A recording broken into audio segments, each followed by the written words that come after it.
Live. We're live. It's that time again. I feel like I've been in a nightmare. No. I'm sure this is the very first time anyone has seen or heard from us today, and everything is perfectly normal. Yeah.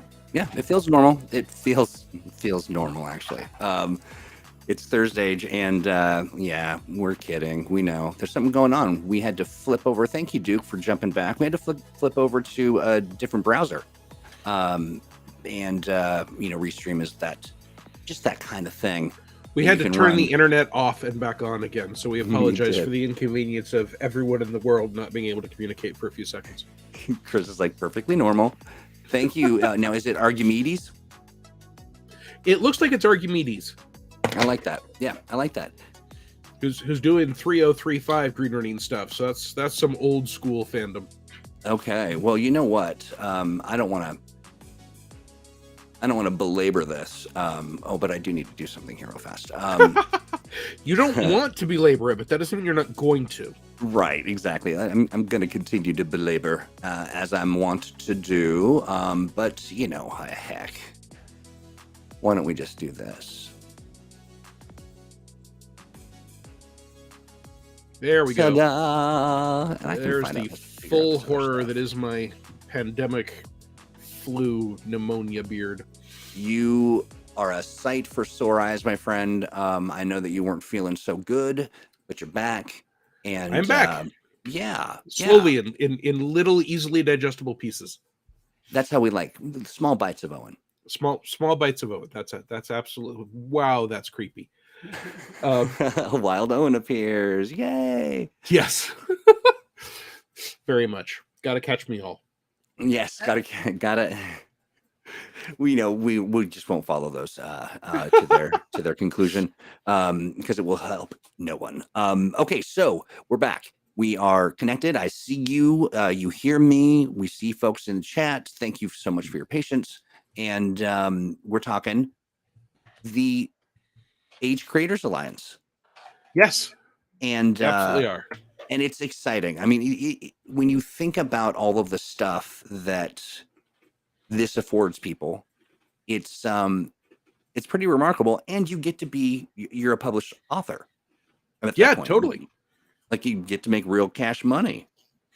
One of the things that for a long time I didn't know how to answer was when people say, hey, how do I break into the industry at all? Because the way I did it was to write articles for magazines that went out of business just before they published my article.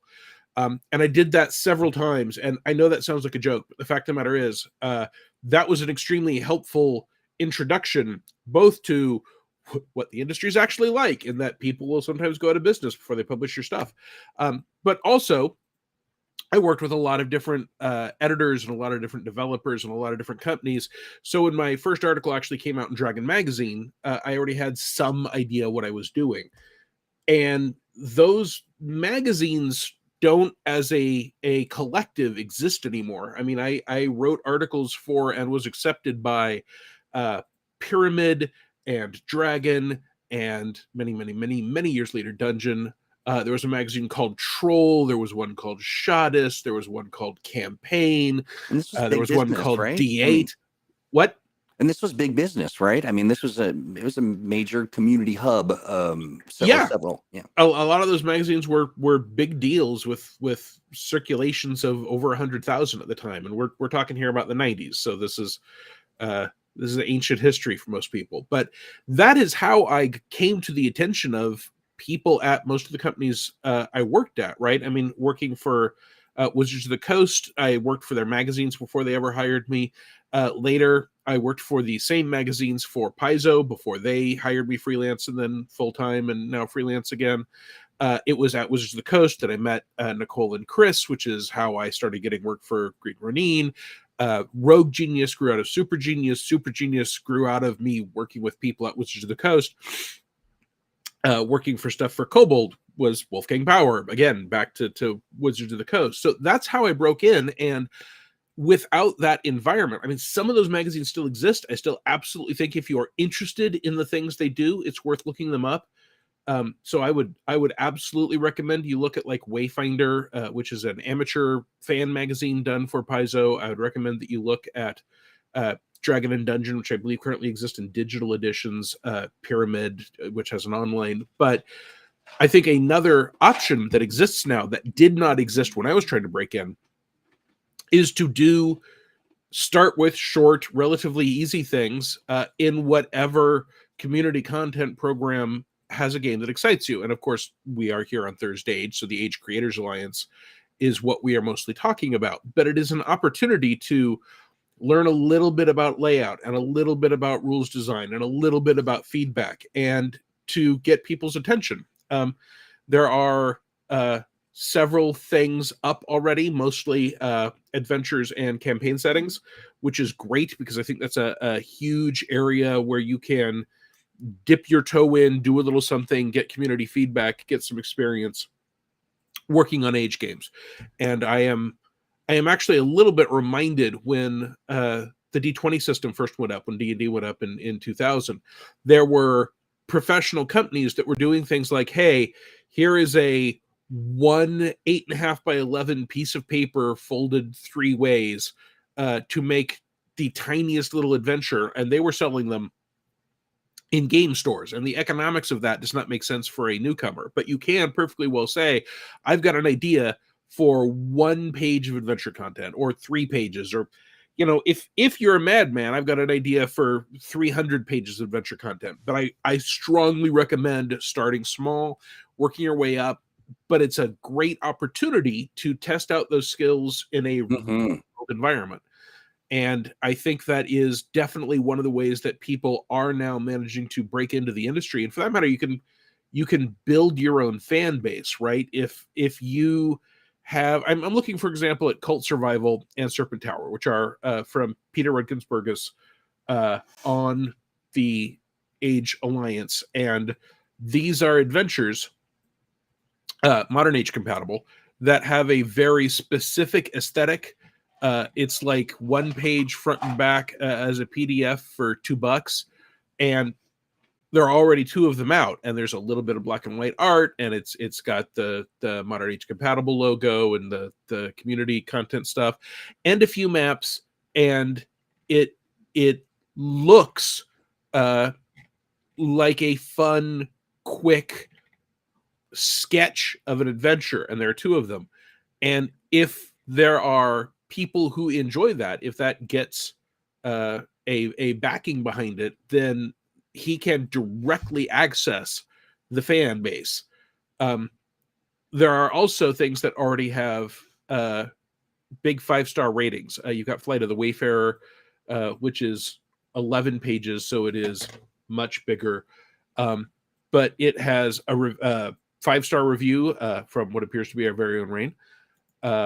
And then there is also Changing Seasons for Fantasy Age, which is by Christopher Nigelin, who's a friend of mine, someone I know. And I knew he's a great guy. Yeah. I knew that was coming. And it also has a 5-star review that tells you a little bit about it. Again, you'll recognize the name there. And that is a 7-page short adventure, and it's for 3 to 6 heroes at levels 1st through 3. It's a mini adventure. Tells you a little bit of something about it on the description, but Changing Seasons already has Changing Seasons 2, right? So he is producing, and you can look at the covers of these. They note that they are the Emperor's Road, or Emperox's Road series. So you will notice that they are connected in a way. They are mini adventures. Changing Season 2 is a little bigger. It's 13 pages. But this is a way to build a line and learn something about what are people excited about and what are they buying and how do they react to these things. And that is an opportunity that I think is super exciting. And I think those are particularly good examples of the kind of things that are going to be well received. I can't necessarily say popular, but that will do well. And of course, Rain also has 2 products up, which again, if you just go look at, and I'm going a little into the behind baseball, but if you go look at the products that are currently available on the Age Creators Alliance, you will see that the Vidyath Adventures, there are 2 of them, and they have a distinctive cover treatment. That if you look at those, you're like, oh, there's black above and below a single image.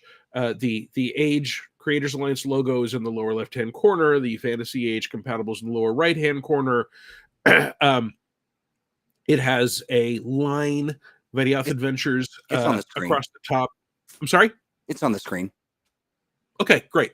I was actually looking at it. Yeah, so those have a specific visual purpose, and that means that when someone likes those, they will be able to recognize them easily. And I'm talking about Rain's product, and she's right here, so she can talk about it. And says, my most recent adventure taught me once again, this is why we play test. So that's a example. So I think that there is a lot to be gained from looking at what people have already done. It's not a lot of money to buy them and take a look at them. I mean, you're talking about a few bucks each for the PDFs, and see what people have already done and how they are branding themselves. Again, we're just, Troy just scrolled past Serpent Towers. So, and Rain says, unfortunately for these examples, I plan to make a slight color change to the covers. That's not a problem. That is part of this learning process, right? I've got my own game company, Rogue Genius Games, and we have periodically gone, you know what? We have been doing this same cover treatment for this line for 3 years, and we have discovered that this doesn't look as good. Or for that matter, I don't do my own layout. My graphic designer will come to me and have a suggestion, and she's raising her hand right now. What's up, LJ? I just changed the font on the cover of Superpowered Legends. So we've got a Mastermind series of products, Superpowered Legends, which is Jacob Blackman, who's a friend of the show and a friend of Green Renine and a friend of mine. He writes and illustrates those. We just changed the font on it because we wanted something new. There was something that was better. So you can make changes to stuff and still develop a reliable following. And that's part of the whole point of being able to put these things out and experiment with them. So I heartily recommend that people give this a try and take a look at what exists, what you can do, what you can put out. Absolutely. Well, I wanted to open the door on that real quick, just given that we are talking about this stuff, and best laid plans, right? Mm-hmm. I had all this stuff queued up before I had to do a bunch of nonsense. But this is one of the this is the Vitaoth. Is that what you're saying? Vitaoth? That's what I'm saying. Yeah. So I'm saying what you're saying, and if you're wrong, then I'm wrong. But we'll be wrong together. What's great, we will be wrong together, as we often are, and okay with. So looking at this and the way that it's done, and I'm actually going to switch. I'm going to switch to this. How does that look? Okay. Sure. I like that. It looks like you've got a hairy hermit on half your screen, but one of my favorite hairy hermits. So we provide a template that the aspiring publisher or the aspiring author can fill out, and it's got font recommendations, it's got all of that stuff. It's all kind of in there, and it gets some other things that are less recommendations, more you got to do it this way. And so I wanted to just kind of say, like, just piece by piece, we really lay it out to kind of give you a nice place to start, and then you can start taking over things like color, and you start to kind of brand it and make the Vitaoth. Okay, Vitaoth. Okay. That's the advantage of having the author of the product here in the chat. That's right. Vitaoth. Got it. Vitaoth. Okay. That's right. Fantastic. Thank you. And I just love it. And Rain, you did such a good job laying this out. And I know that you had some collaborators. You had worked with artists. And actually, we've got a piece coming up here in the very near future. Even this, we'll say the very near future, that is highlighting Rain and the work that they've done kind of in this arena, and talking about the pieces, and also just as a sort of form of inspiration, if you will. And so I look forward to that. It's going to be very, very educational, and also inspiring. I think that this is a really great way for people to get published. It's real. It's a legit kind of thing. Now we've got a few, like there's an order of operations, and probably the best for folks who are listening. They're like, what should I do first? Well, first, what you should do is go check out our FAQ. And I'm going to pull that. I'll drop the links in our chat, but the FAQ gives you all of it. It tells you the things you need to worry about. It tells you about, our content expectations. There are certain things that are going to be unacceptable. And this is very specifically focused on Fantasy Age and Modern Age. At this time, there are no other age related books or lines that are included in this. In the future, potentially, maybe. But for now, yeah, I believe we had Malcolm actually announce that once we have published Cthulhu Awakens, that will become available. And the main thing with Cthulhu, what? You go ahead. I'm sorry. Go on. The main thing with doing Cthulhu Awakens is you'll have to make absolutely positively sure that you do not use anyone else's Lovecraftian stuff, because there's a bunch of things that people think are part of the public domain of Lovecraft and just aren't. So don't go borrowing other people's monsters. Take what we've got in Cthulhu Awakens and then riff new stuff from there, which I think is more interesting anyway. Right. But of course, hey, Owen, you have given everybody a sneak peek into a future announcement, which is exciting. Didn't Malcolm say that when we had him on last, that we were going to do it? No, I think we decided not to, but I could be possibly wrong. All right. But, I haven't been on for months, and so I may have told you all something you don't know, in which case just don't tell my bosses and everything will be fine. Who's going to know? How are they going to know? But speaking, assuming Nicole's not actually watching. Nicole's always watching. Well, and that has been my experience. Yes. Yeah. Okay, so I'm looking at the FAQ, and I'm, so we really go into detail about things like you can publish settings and adventures, and we're talking about like rules focused source books or standalone games. That's not what we're doing here, right? Right. What does that mean? So if you're looking at Fantasy Age, for example, you don't want to release a book that is, hey, here is 2 new classes and 50 new arcana for Fantasy Age, because you can do a few new rules related elements if you need to. And we've got a specific percentage of what that is. 15%. But we're not looking for you to create new player facing source books. What we want is for people to do adventures and settings primarily, and whatever blend of that you want. So, for example, if you're saying, hey, let's say you want to get a little wacky, and this is one of the content things that I wanted to touch on.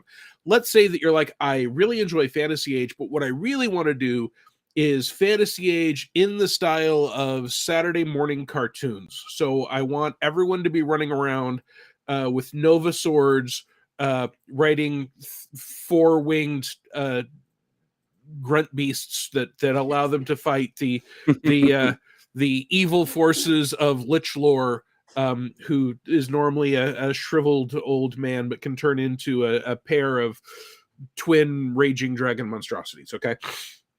And you want to be somewhat goofy, and you say, here is the entire world of Barbaria setting where you can I'm going to provide 3 new backgrounds, and everyone is assumed to either be a mighty pulsating hero, or a sniveling wizard, or a sneak in the shadows. And then I'm doing a lot of setting material, but I've added these 3 new backgrounds. That's fine. A little supporting material, and as Troy said, there's a specific percentage that we've called out that ties into what you're doing. That's great. And you can use that to fill out how your adventure or your setting feels different, right? If you're saying, what we have here is a 3-inch long dragon that is actually a moderate threat and has a whole bunch of little teeny tiny swords and a horde the size of your thumb. And then, and my wife is making teeny tiny dragon noises in the background. And so you write up, okay, here's what a 3-inch dragon that's a moderate threat looks like. And here is his teeny tiny horde, which includes a pile of never-ending gold dust. So you can do 1 pinch of gold a day off this pile and you will never run out. So you can buy a certain amount. Again, yes, that is rules content, but it is a little bit of rules content that supports the adventure you're writing and the setting you're creating in the background. I think exploring how to take the rules we've got and do new and different and interesting adventures and settings with them is the most innovative, interesting, and accessible place in the Age Creators Alliance. And we've already got a bunch of people doing that, and I look forward to seeing a good deal more of it. Yeah, absolutely. Yeah. And I know that there have been some complaints from folks, concerns around the challenges of that 15%. And we're talking about the whole entire program. And part of that is revisiting that percentage. And so more on that to come. But to Owen's point, people have been creating at this, creating great things with these guidelines.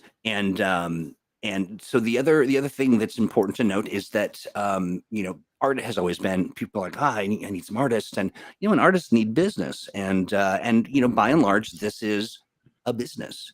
You're going to have to deal with taxes and deal with all that stuff because you're going to be a published author, and so that means that you're going to of course make millions, as we all do in the tabletop role industry. But the opportunity to collaborate with artists is it's one of my favorite things to do. I fancy myself sort of an artist myself. But Rain says been worth it so far. Fantastic. And I want to talk real quick about just some of the hard and fast rules before we get too much into art. But at this point, we no art from Green Ronin is available for this program. Now we are talking about maybe some I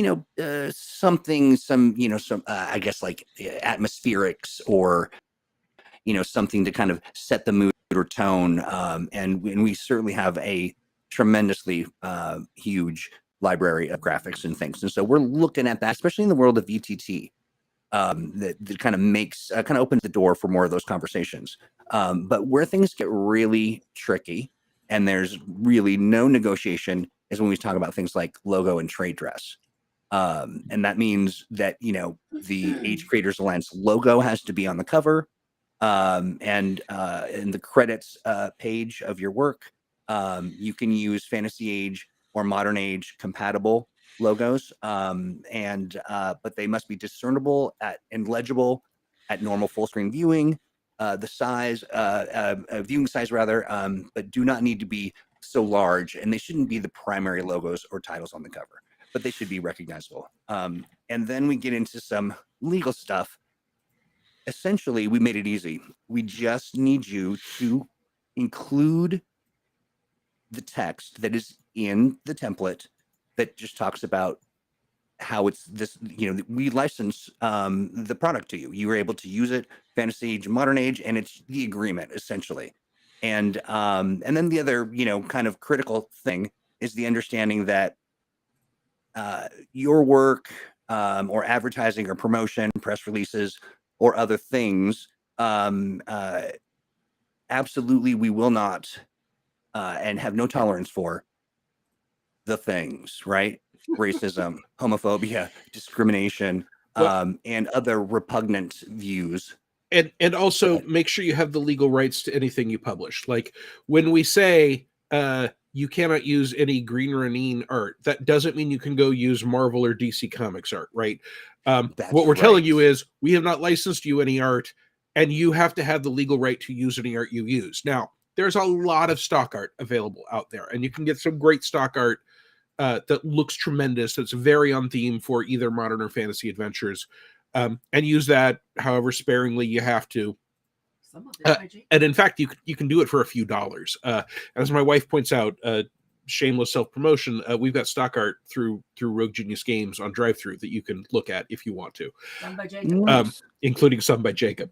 But just to be clear, right? When you are putting out a product, you are saying that you own the rights to the things that you are adding that's new, that is beyond what Fantasy and Modern Age license. So you can't do, hey, here is my Conan versus Elric adventure if you're actually specifically making it Conan versus Elric. Now, if you've been inspired to do a setting where there's a group of muscular North folk that you are being respectful in your creation of, and then there is an ancient civilization of sorcerers and summoners, and the two tend to clash in a middle ground, you can be inspired by lots of stuff.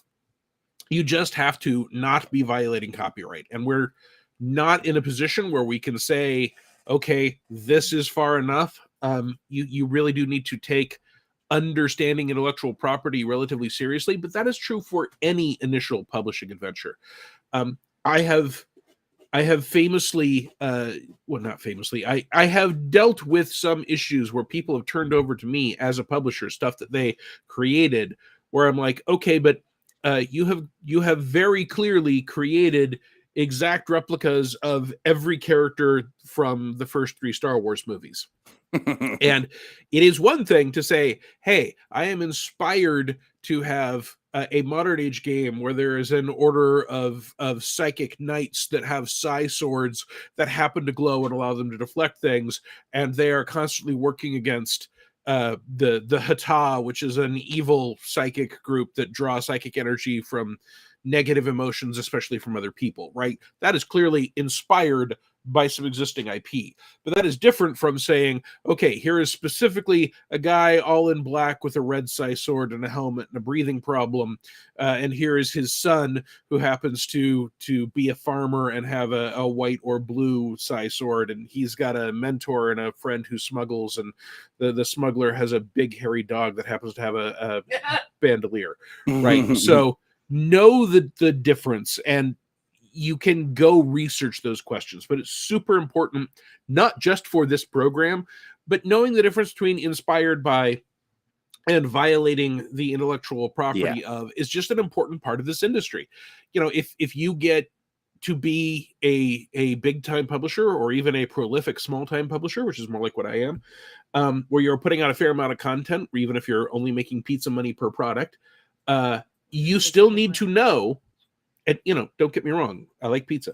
You still need to know where is that line. And there are tons of court cases about it. And unfortunately, this stuff is frequently only settled when determined by a court case.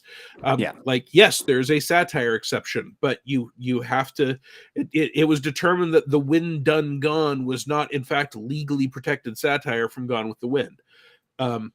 Whether you like those rulings or not, it's not a bad idea to be aware of them. And the further you are from something, the more likely you are to be fine. Like the concept of a bare-chested barbarian with a big sword is clearly not protected. The further and the more unique and interesting the stuff you do is, the more likely people are to get drawn into it and be interested by it, right? Because they've seen 50 dozen bare-chested barbarians in movies and comics and books and role-playing games. So, you know, if you end up deciding, hey, I want to do a setting where there are, in fact, large, burly, powerful people from the North who dress in alligator hide armor and have teeth helmets around their faces and are training themselves to be able to smash stone with their bare fists, that is more removed from, and for a lot of people, more interesting than doing something that is just a pastiche of what has been seen and done before. That's right. Yeah. And so you're working on your age product. You're going to create, Clonan the libertarian, a horrible creature, scary in all ways. One of the things that I wanted to sort of encourage people, and this is something that the tabletop roleplay community, especially that space between being a fan and creating content And that gulf can be quite. Clonan sounds terrible. Thank you, Jacob. I know, it just sounds really No, just awful. Clonan is awesome. That's a great name.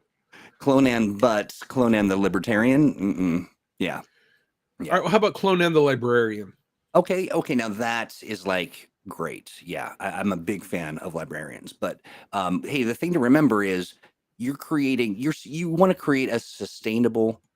The work you do ahead of time before you fill your templates with great content will prevent you so much heartache in the future. And the reality is, if you do something, if you're doing parody or what have you, it doesn't mean you could be doing nothing wrong and someone can send you. And generally, what will happen is you'll get a cease and desist. Yeah. You know, all of those things. This isn't legal advice so much as it is experience, both on the side of the developer. We are not And- lawyers. None of this is legal advice. But we are doctors, and so do please send any rash pictures or photos that you've got of worrying things to Owen. And you know that you don't have to be an attorney to realize that people can sue you for whatever. It's about, you know, if they've got the money and you've done something to make them mad, then they're coming for you. And, you know, I like that, you know, Archimedes in chat said, be original, you know, be inspired to create original work. But there are great resources online that are really not that expensive that you can do. Like, for instance, I am subscribed to, they're not a sponsor of this or anything, but I utilize a kind of a sort of a graphics depot called Free Pick with a K, by the way. I almost hesitated to bring this up, but it's a great service. Don't go to the C. That's a different, very, very different website. It will be a shock and unfortunate. And I do mean that very seriously. But, you know, these are basically places that combine a bunch of art, and you can take it and use it for whatever you want, you know, t-shirts, cups, you know, stuff like creating your cover and, you know, character images, all kinds of stuff. And it crosses all sorts of genres. And so, you know, check that out. And of course, if you've got an Adobe Creative Suite, which I highly recommend that you invest in for that, whatever, 50 some odd bucks a month, you will get access to a bunch of other art. When you're doing this stuff, there are licenses and all the things you just want to keep together with this in a safe place, so that when someone says, it's just like, for instance, if anyone's done any broadcasting on YouTube, if you play a song and they're like, hey, that's not a song you should play, they'll mute it. You just kind of go through the process. And so they've really become a little more streamlined, and they've made it a lot easier for people to create. I will also note as a resource, presumably you guys are all aware of drivethrurpg.com, because that's where the community content program is hosted. If you go to the left bar of their front page and go under product type, one of the product types is publisher resources, and it has two subcategories: how-to guides and stock art. Those are both great resources for getting started and looking around and seeing what's option. And every stock art has its own license. Take a look at it. Some allow you to recolor and crop, some don't. Some let you use it for multiple projects, some require you to buy it every time you're going to use it. But whatever it is, you can look through and find art and even maps and other resources that work for what you're trying to do. That's right. Yeah. And that is, I'm going to go there and click on it. But yeah, you know, there are resources aplenty. There's so many different things that you can find that will help you do it right. It'll just save you. And the other thing as well is, there's nothing more challenging for a person who's creating to battle an image problem online, you know, somebody who borrows art and doesn't, you know, credit it, and that is, you know, it really is probably one of like the commandments of the internet, you know, thou shalt not steal and pretend like you know, did a thing. Right. It's important. It's, you know, we're putting a fine point on it because it just saves you are literally preserving joy for the future, as opposed to stealing it away. So we talked a bit about the, and just again for folks, one of the things that following along here, and if you want to check it out, if you're checking this out on demand, head over to the link that the support at DriveThruRPG, and it talks about the Age Creators Alliance. It's a FAQ.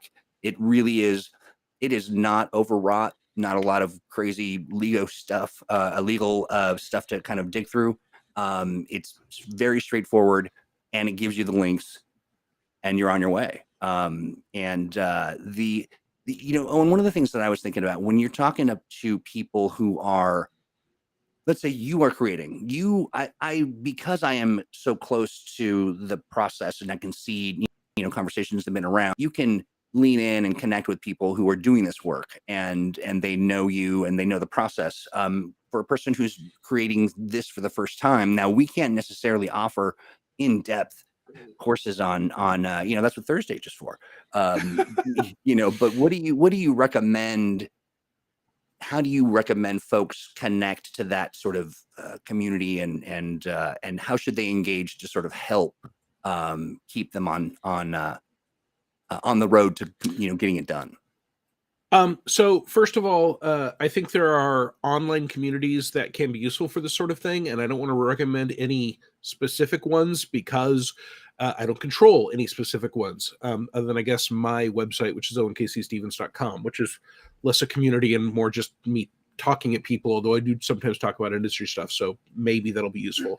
But there are places on Discord, there are places on Facebook, there are places on Reddit, all of which be safe about your online choices. Don't go someplace where you feel disrespected or where obviously they are not creating a safe environment. But if you can find a group of people who are interested in doing what you're doing and are already doing what you want to be doing, that can be a very useful place to connect. I also recommend considering, and for that matter, Twitter.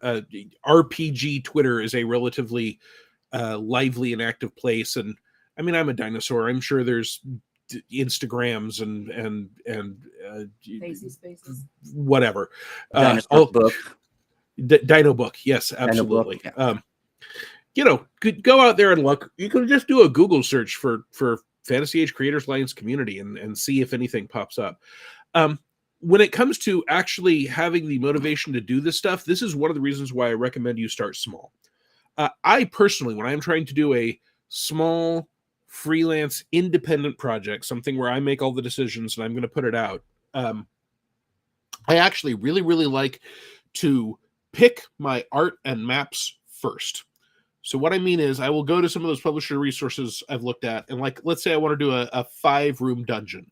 Well, I will click through the maps that are available for me to license for a product, and I will find one that excites me, and I will pick it first, because when you do that, you can then write your adventure to this map, right? If what you want is, hey, here's adventures on the Riverlands. Oh, let me find some river maps first, and then I can connect my encounters and my descriptions to the art resources I already have. Rather than going, I have this great idea for an adventure where you're traveling through a glacier that is slowly carving its way through a valley, and there are forts on the front of the glacier, and there's a constant war as the glacier plows up the land in front of it, and the farmers and ranchers are constantly trying to stop it. That's awesome. There's probably no stock art representing that. So I personally make a note of those ideas. I try not to throw out any idea whatsoever, but make a note of those ideas so that if I do a few things I've got stock art for first, I can then go back and say, okay, who's out there, let's say Jacob Blackman, that might be able to draw that for a cover for me? Great. I will wait until I've made some money on these smaller projects. I've got an idea of scope, of time, of expense, of how much I can expect to bring in on these projects. And there is nothing wrong with having this as a hobby where you spend more money than you bring in, right? No one goes to people that make ships in a bottle and say, hey, you're spending too much on your ships in the bottle. You need to make cheaper ships so you can sell them for more. If it's a hobby for you, that's fine. But if you want this to be a money-making venture, you need to both keep track of how much you are expending. I mean, literally write it down. Also, when you do your taxes, you can't deduct money you spend on a hobby for your taxes. You can deduct money you spent on a side gig from your taxes. So track it, have receipts, whatever. And talk to tax folks. But hey, real quick, before we went too far afield, I just wanted to, there's another cap to that, where to go. and I've got some links for you. Just real fast. Absolutely. Check out. Of course, you want to go to the Green Ronin age appropriate Discord, or grad, Discord. as we like to call it. And you will find so many great people, resources, channels devoted to this and to this discussion. And you will also be able to connect and find artists and other people who are kind of churning and doing all this stuff. Sorry, I just want to make sure I got that out so I didn't Absolutely. forget. And Yeah, while we're at it, Duke mentioned that there are tools, and he recommends Dungeon Draft specifically, that allow you to create your own maps and that have asset packs that allow you to use them in a commercial project. Just make sure you know what the rules are. And that, I personally don't do that because I am lazy. I can find a map and be inspired by it rather than create one. But Duke's absolutely right. If what you need is a custom map, picking up the skill to be able to make your own publishable custom maps with tools that allow you to do that can be another whole skill set that can get you into the industry in various places. I know people. I know people who got into this industry doing layout and are now professional designers, editors, developers, publishers, just because they had a skill that got them in the front door. And then they were able to say, well, in addition to doing that, I'd like to write, I'd like to develop, I'd like to draw. As far as I can tell, Crystal Fraser has every necessary skill to be a publisher, except there only being one of her. If there were 12 Crystals, she would be an unstoppable force. Yeah, I mean, we revolutionized the tabletop space from top to bottom. But when you can't be the multi-hyphenate, super talented Crystal Fraser, you can be connected to Patreon. That's another place. So you're going to find everything. And one of the things that I think people forget is when you're sort of looking, you see that somebody's doing a thing and you're like, boy, I wish I could do what they're doing. Quite literally, go read their stuff, buy it, reach out to them, talk to them. I mean, like, this is you enter a different space when you're making this kind of content at this level, and people want to talk, they want to chat. It's not like we all get together, if we're all in the industry and then all these studios decide that they're going to, all the publishers get together and we have a Thunderdome and only one survives. Like, these are lifelong friends that we're making, As an example of that, right? I've got a blog, owenkcstevens.com. I put a lot of content up there. I also have a Patreon, patreon.com/owenkcstevens. If you are on my Patreon and you say, hey, Owen, how do you handle finding a map? How do you address the proper length of a product? How many words do you expect to be able to write a day? If someone asks me that on social media or on a blog and I've got time, I'm happy to see if I can come up with an answer. If someone on my Patreon asks me those questions, those are people who are giving me money, and I will prioritize. If you go through my blog, you'll see more than once I've said, hey, this question came up on Patreon, so we will be suspending what I was doing this week to answer this specific question. So that is another place. And there are a lot of creators with Patreons. I just want to show real Green fast. Ronin, for that matter, has a Mutants and Masterminds Patreon, and that may not... that may not necessarily be relevant to what you're doing specifically for the Age Creators Alliance, but it is an opportunity to see what the options are, sometimes talk to those designers, sometimes watch them run games. It's a place where you can get behind the shield that we normally use to prevent you from seeing how the sausage gets made. That's right. And here we're looking at some of the sausage bites, if you will. Yeah. And if you kind of like, it's wild how much stuff, Duke says, and he means everything, literally everything, from TTRPG jewelry. You've got maps aplenty, and really super talented folks. And go ahead. Argumendi's notes he's tried online map makers, but still prefers his grid paper maps. You can make a grid paper map and ink it and take a picture of it and create a old school ready to go map, especially if you take it and then you put it in some sort of online image manipulator and you turn all the images blue. So it's really, really old school. There is a market for that. So that's right. Yeah. For years, I did all of my RPG writing longhand in pencil on notebooks. And when I got my very first article accepted, my wife took the handwritten article and typed it up. And then I got a check for it. And then when she handed me the check, she told me, I'm not typing up any more of your articles. Here's some software to learn how to type yourself. And that, if you have ever enjoyed anything I have done, with the exception of the single article in Dragon Magazine 251, for anything else, you can thank my wife for having forced me to learn to type, because otherwise that would not have been possible. I think we have your wife to thank for tons of stuff. Tons of stuff. Yeah, she was also my editor for a long time. When I got my first word boost at Dragon Magazine, where they said, hey, we're giving you an extra cent a word, I specifically turned to LJ and I said, okay, I am now making X cents a word, and you're making 1 cent a word for every word I write, because you are preventing me from sounding like a moron. I love it. Yeah, I'm checking out sort of some of the stuff here, and you're doing, one of my favorite things is to do a Google search on folks, and doing one on you is just a delight, because it really just showcases the depth and breadth of your work. And this is normally when I pull up some kind of picture of you doing something wild, but no, I mean, just looking at this, and they're talking about here we go. I'm looking at a Dragon Magazine that is pop-up ads galore. Let me share this image and you tell me if you recognize this. Yes, I do. That's from a somewhat later era. Is it? But I specifically wrote some spells in that for the Demonicon of Igloviv. Oh, which yes. I can't pronounce, in case it's not obvious. Archimedes says, "Thank you, wife."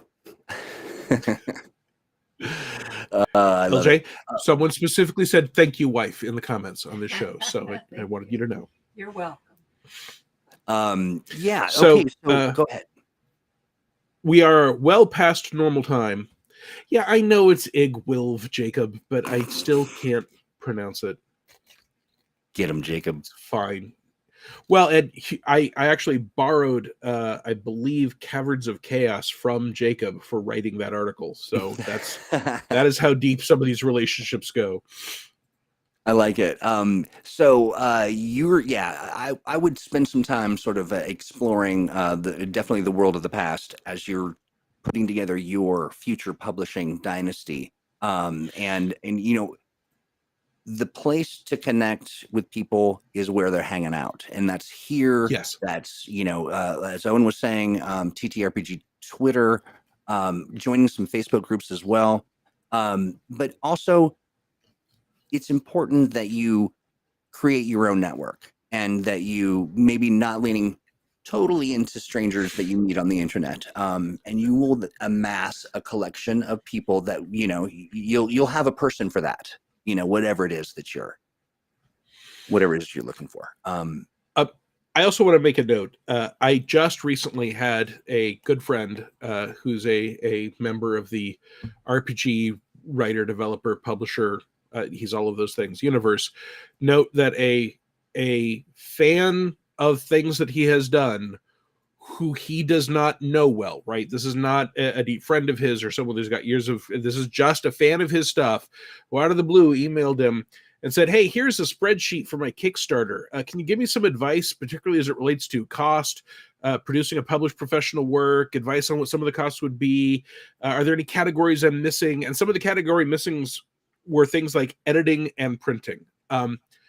Don't do a big ask of people for free, right? Like, I literally consult with people as part of my career, and my consulting rate is $200 per hour.